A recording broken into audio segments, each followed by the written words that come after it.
my most controversial opinion, I think it's about family, since I'm a family guy, Yeah.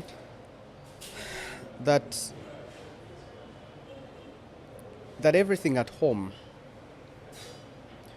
should be split 50-50.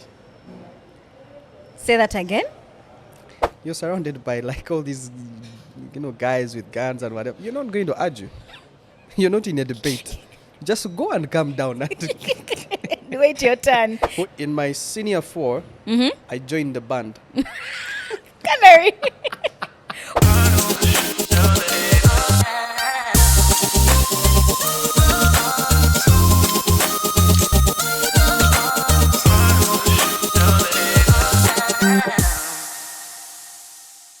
So joining me on the podcast today, I'm very excited to be introducing my next guest. He graduated in IT but is now one of the leading investigative journalists in this country, and he has gone on to interview some of the biggest names in the world. I'm talking heads of state. He has been here listing for me the people, and I'm like, hey mama, welcome to the show, Canary Mugume. Thank you very much, Breezy.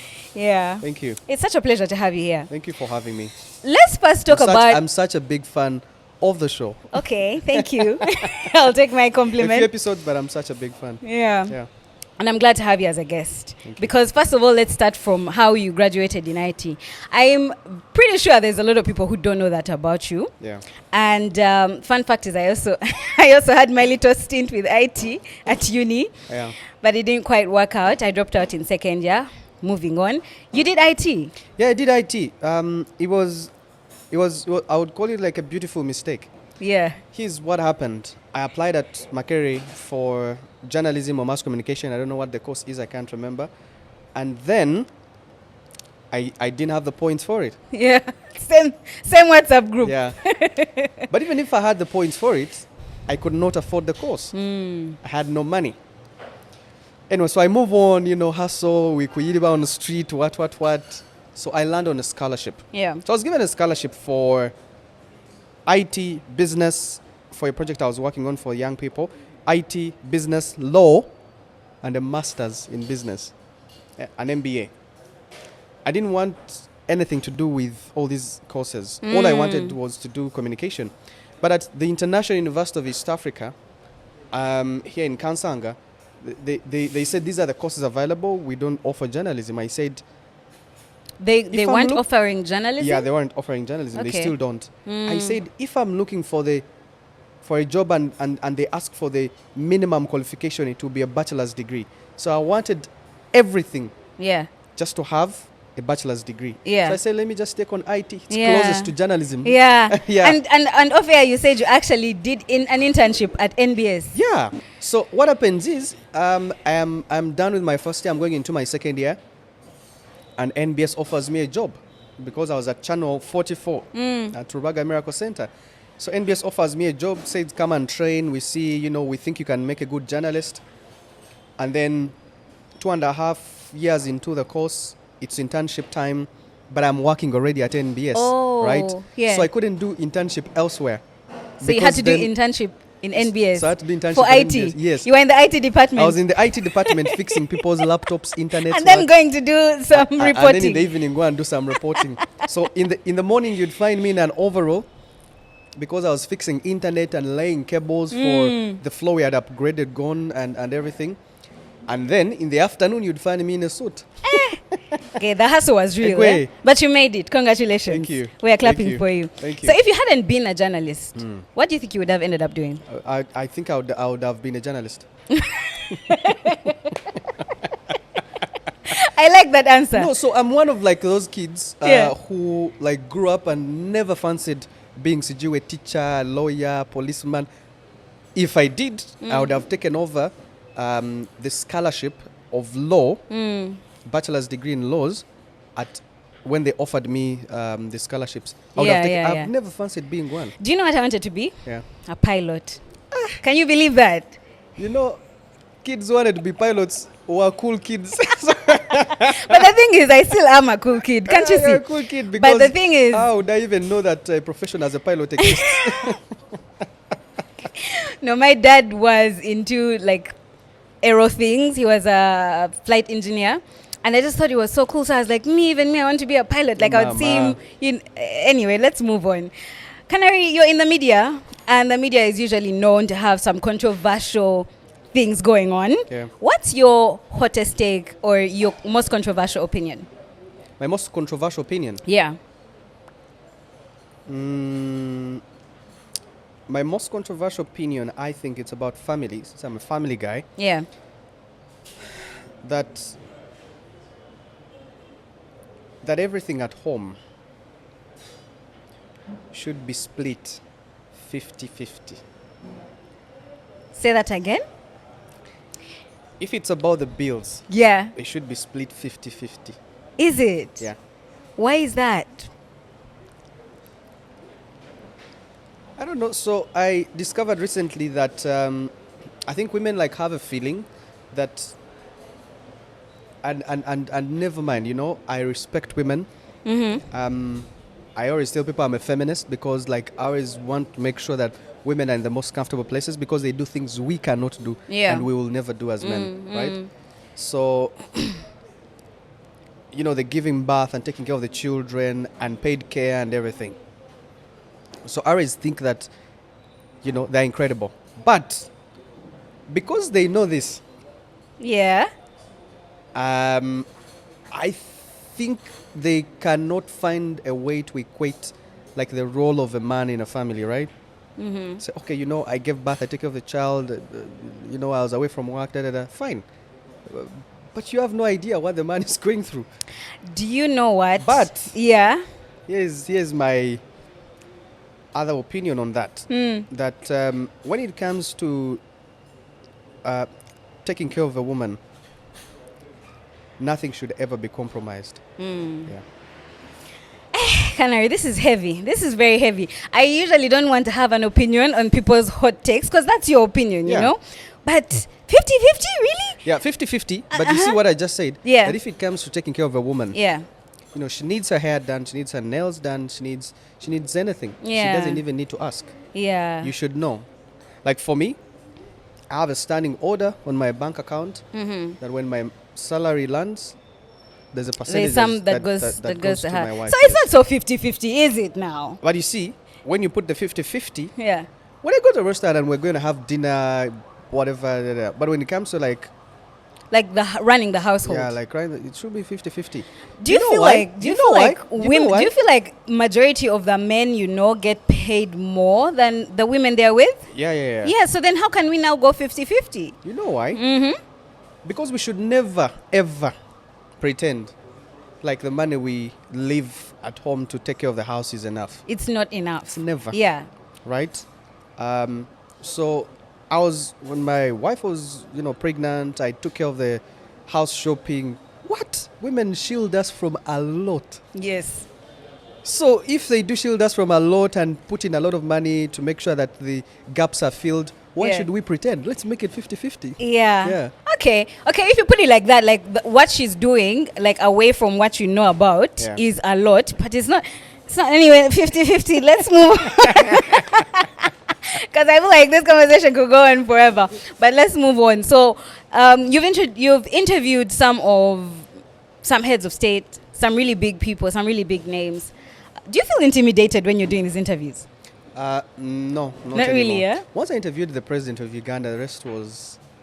I've done this. Tell me about that interview. Were you nervous? Jeez. You should watch I did a TED talk about it. It's on YouTube. So I tell the story of, you know, how I'm in the chair like you are. I'm expecting my guest, and I'm told, remove the mic off your shirt. Okay. I said, I'm sorry, what? I said, remove the mic. Yeah. You're not doing the interview. I said, what? I think you're mistaken. That's my producer. I think I said, no. Remove the mic. I removed the mic, stepped away, went in some lounge. Yeah. Yeah, but before the president arrives and says, okay, what's the brief? He says, so there's someone else, is a lady, I said, no. It's not the person who requested for the interview. I said, what? So I'm expecting so and so. This is the person I know who requested for the interview. So who were they expecting? It wasn't you. It's me they were expecting. But what, your name is like a lady's name? Like, No, what yeah. I'm saying is my producer was a lady, Oh, and I'm taken off the seat, and the lady's in the chair. yes. The president arrives from Nakasero, he arrives from Nakasero to Entebbe, Mm-hmm. arrives in Entebbe. They give him a brief. They give a brief to the IO. No, not the What's IO, an the chief of IO? staff. What's an IO? Intelligence officer. They give the brief to the chief of staff, not the Yeah. IO. And then chief of staff says, no, this is not what the president expects. Yes. The president says, no, it's not the name that asked for the interview. So, all First of a of sudden, all of that happening right before an interview, I know that can throw you off a little bit, threw me throw you off your When they game. told me to get off the chair, Yeah. you're at State House. You're surrounded by like all these, guys with guns and whatever. You're not going to argue. You're not in a debate. Just go and calm down and Wait your turn. wait for your turn. So, I had prepared for this interview for 2 weeks. So in my mind, I just switched off. All the questions I was rehearsing and everything, I just switched off. Now when the president says, no, this is not the person I'm expecting, they go and change now. They now call me back, and then I sit in seat, put my mic back on, Say you have 5 minutes. Imagine the process of trying to put back my All mental your state words, and all the- everything. It was crazy, yeah? The president arrives, I was like, where are the washrooms? But Have you did gotten well. such nervousness? Yes. Yeah. No, I think I would be as nervous as you Yeah. were. But you did well. You did really well. Thank you very much. But Yeah. after that, Have you ever been starstruck? Like you see someone that you can't believe, like the words escape you. They leave your mouth.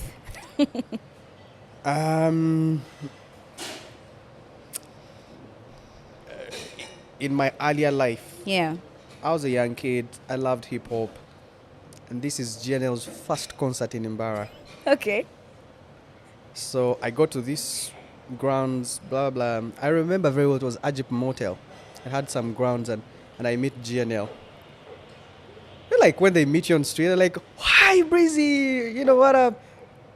I looked at GNL, it's like, hi. and guess what? I'm doing an investigation on musicians and music and whatever. And like my later life, and I interview him. He comes in studio. I wanted badly tell him this story. Yeah. But I said, you know what? No, you should have told him the because story. you know what? I was still starstruck. No, but GNL had his moment. I Yeah. understand. No, I understand. That moment when he held the first hip hop concert at I think Cricket Oval or something Yeah. or Logogo. Yeah. He was on top of his game. So, Canary, Yeah. if money wasn't an object, because you seem to be, to me, like a person who is driven by passion. But if money was no object and you're not working for money, how would you spend your days? I think what I've discovered is that there are a lot of people out there that would die to have a word of advice. Yeah. I know this how. In my early days, like chasing TV and everything, I really wished I could talk to someone to tell me what's the right thing to do to Yeah. get to my dream job, right? So I think I would like be lecturing. Okay. And not because I want to be a teacher, but I meet a lot of people who have been at campus and have studied the courses. They know when they get to the professions and like the technicalities, they can't do anything. Why? Because there's a huge gap between what's, for example, I'll use the course of journalism, what's in the newsroom, and you know how it works, and what is being taught at university. Yeah. So I'll actually like bring reality to school and spend a lot of time like talking to those kids and making them understand, like, by the way, there's like 100 options for you. Like, not every one of you have to be on TV. Yeah. Yeah. That's deep, man. Do you know what I would do? I'd probably be shaking my ass on a yacht. You'd be doing what? Shaking my ass on a yacht. Like, I would just be traveling and Yeah. eating fancy foods in Yeah. fancy places. The truth is, I think that's what I love to do.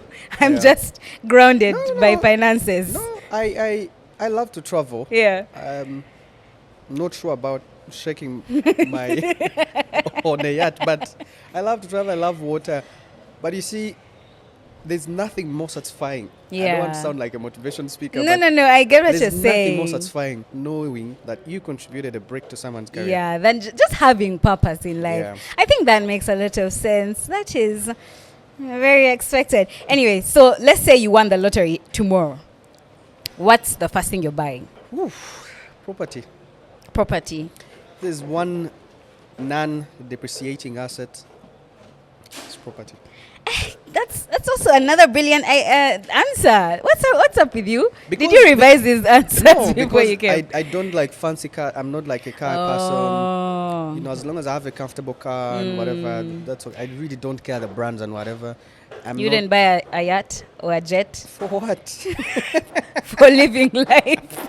I'd buy a property, man. How will they know? I But would buy some badass prime property. yeah. Yeah. I think the truth is I would buy a car. I'm so shallow. Like I think of like the most luxury, maybe a Rolls Royce, the one that's raised, the 4x4 one. Yeah. You know that one? Yeah. I don't know what it's called. I don't think it's you being shallow. I think that, you know, whatever makes someone happy. Yeah. Yeah. I agree. Speaking of happy, what's your happy place? What's my Where is your happy place? home? Home. With your family. Home, as long as I have my wife around and my little kid and we're playing. I think for me, no matter where we are. Yeah. Could be home at our place or could be anywhere. But that's what I define as home, where the two are. I'm the happiest. What's a book or a movie that's changed the way you think or the way you look at life? I think it's not a book or nor is it a movie, but it's a concept by Eric Erickson. He talks about the balance between work, love, and play. So we spend a lot of time like maybe working. It's capitalist world. We forget to love. And sometimes we forget to play. So when I say play, it means like a sporting activity. You love to do gymming. You know, we forget that there has to be a balance between the three. So love is like family, your siblings, whatever, but also your family, your hobby, Yeah. and then the work. So how do you create a balance of, if it's 100%, how do you create 33.3% Yeah. for love, same for work, same for play? And from all the times and the years I've worked, I've failed to find a balance. But I wake up every day to find that balance. You don't go 50-50. Yeah. So if there's anything that I wake up to live for, is to create that balance. Yeah. Yeah. You don't go 50-50, yeah? All right. If you could be anyone else for a day, who would it be? Despite his height, Kevin Hart. What does his height have to do with anything? Okay, that's a very interesting pick. Why Kevin Hart? No, I'm a big fan, but also, like, I follow him so much, and he lives a life of purpose. Okay. His thought process is incredible, despite him being a comedian, and we usually don't take comedians seriously because of that. But I've followed his entire life, and his thought process is incredible. Yeah. And you know, I wouldn't mind the height, but I think I would want to be in his shoes and just try to understand, like, what does it feel being Kevin Hart? I like the way you keep going back to his height. But Kevin Hart's story is really interesting. Actually, I remember a couple of years ago, he posted about how, you know, they put all their blood, sweat, and tears into this movie. Was it called Planes or something like that? Yeah. And they thought it was the one that was going to give them a breakthrough, and it didn't, and it flopped so badly, and he thought he had lost his chance. But then, you know, he made a comeback later on. Yeah, and then he had this, like, he was strong on his opinions. Yeah. About the minorities, and then he was cancelled for the Oscars. Yeah, He had to apologize. Like, what does it feel being in such a position? Yeah. Plus, so he has this documentary called Fucked Up. I think it's called I Fucked It Up or something like that. he tells his life story. He's been through the ups and downs. Like there's been a time when his career was on the lowest, and he had to like bring it up. And I feel like I've been there. Like my life, I relate. Yeah. To his experience. Do you like music? Yeah. What kind of music do you listen to? I stream. Really, What kind of music do you listen to? I've died that I stream. Okay. It's dynamic.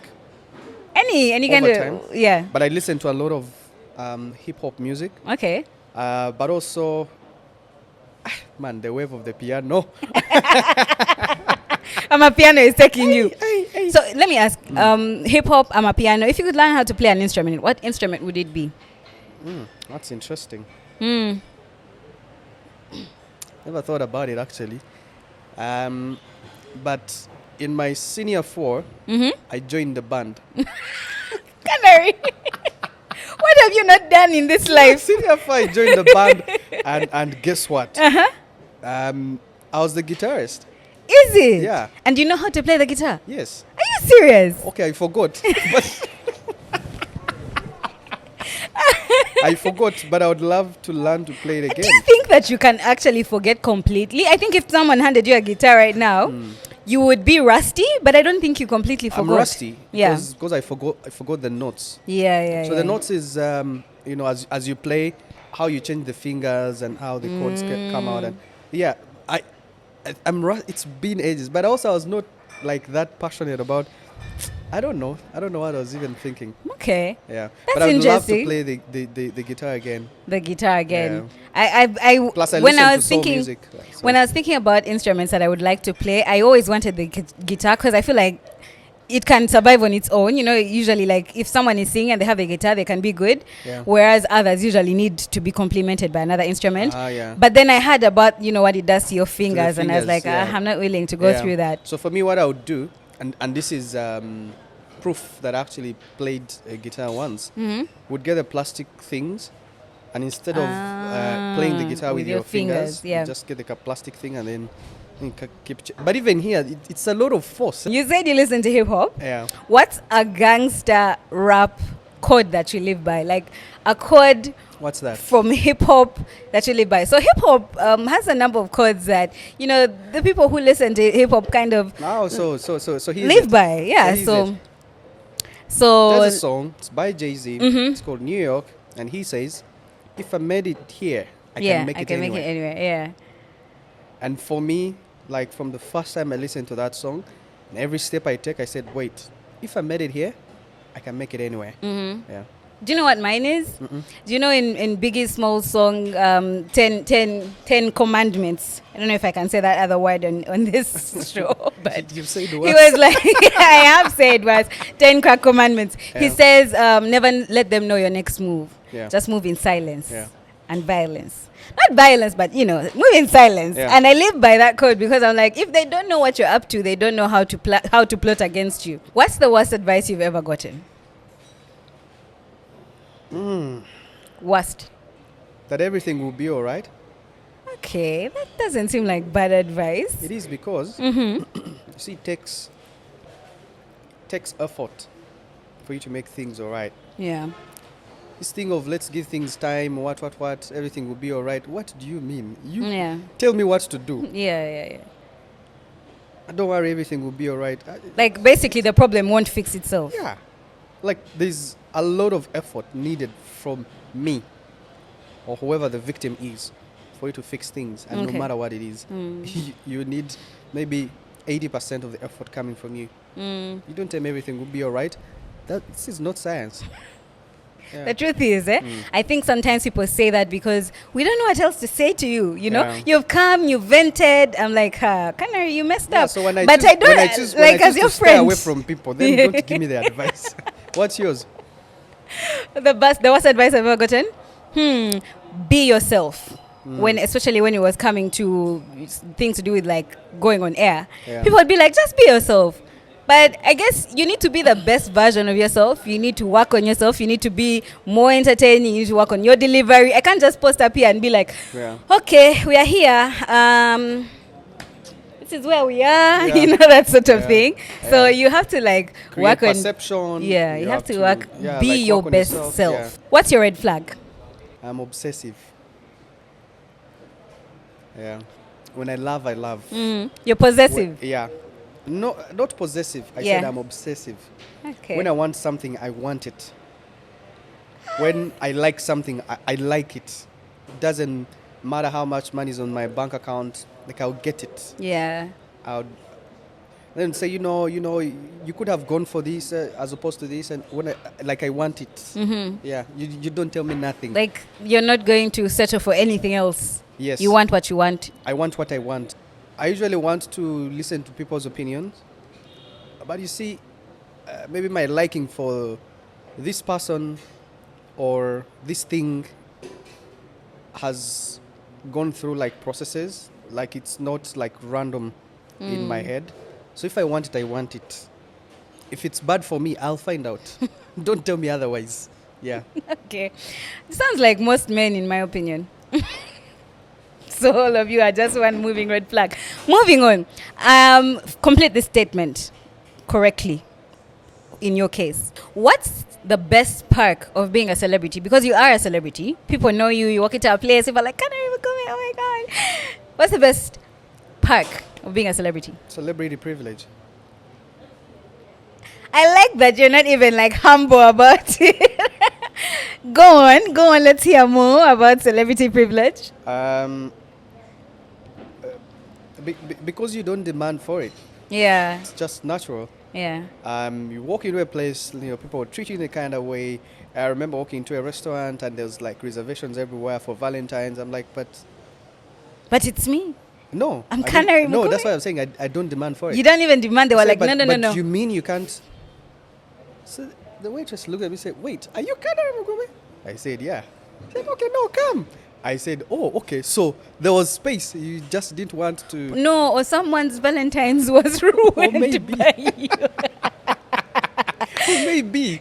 Yeah. Have you but- gotten like free things? Yeah. Okay, aside from obviously like, endorsement deals and stuff like that, you walk into a place and they're like, Canary, come have a Well, we no, have what I'm this saying VIP about like treatment. celebrity privilege is like you be always, even if it's among your friends, treated in a certain way. Yeah. Feels good to be here. I wouldn't lie. Yeah. But also,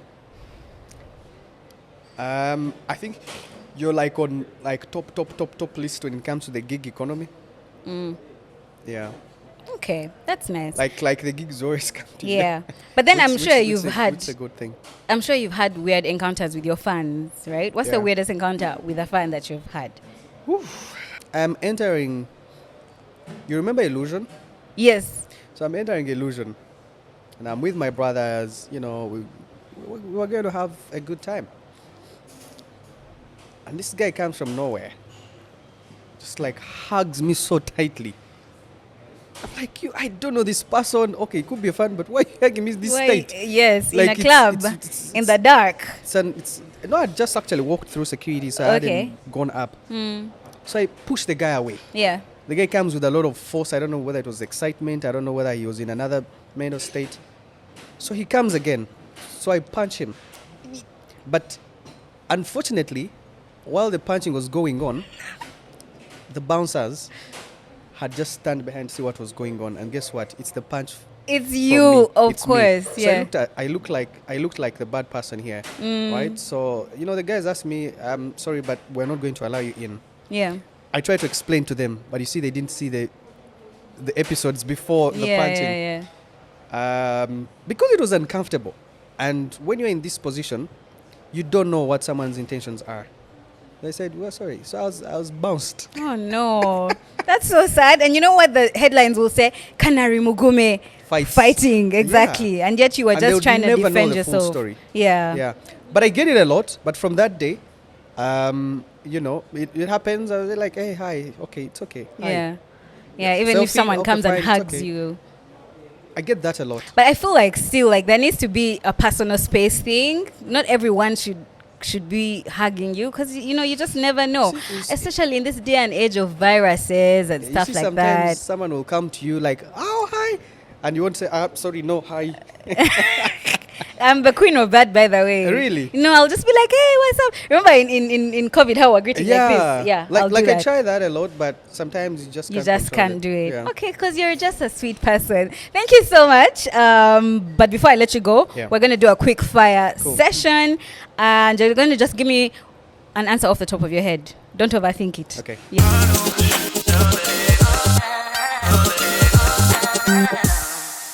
Night out or night in? Night out. Radio or TV? TV. Eat your favorite food or drink your favorite drink? Eat your favorite food. Okay. All expenses paid trip or 10,000 US dollars? All expenses paid trip. Okay. Meet your idol or 10,000 US dollars? Meet your idol.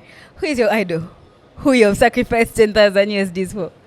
I would meet two people. Mhm. One is Farid Zakaria. The other is Christian Amampo. Okay. I would trade that for 10,000 US dollars. Okay. All right. 50,000, would you trade that? That's tricky. They would rather stay where they are. Okay. Be young again or 10,000 US dollars? Be young again. Yacht or jet? Jet. Jet. Okay. Thank you so much for making time for me today. You've been such a lovely guest. And that's about it for the show. Thank you. Yeah. You'll be watching It's Never That Serious, the podcast by Sabrina. And of course, don't forget to like, subscribe, and leave a comment. And turn on the notifications so that you know every time I put up a video. Also, we've been shooting at the Patio Bella. And they've been amazing hosts to us today. So catch you guys next time. Bye.